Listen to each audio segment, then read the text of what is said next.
જે દાડા પોણિયાર દેરા તારો દીવો કર્યો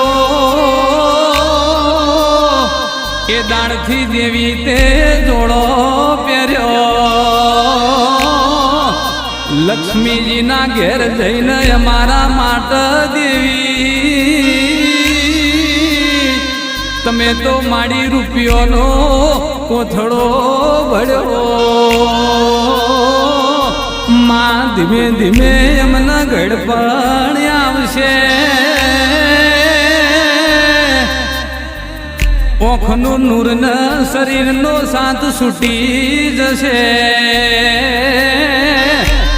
એ દાડ મારી હોર રાખવા માટે મારો માવીતર નહીં હોય તારા 24 કલાક મારા ભેરું મારી ચેર તારે રહેવું પડશે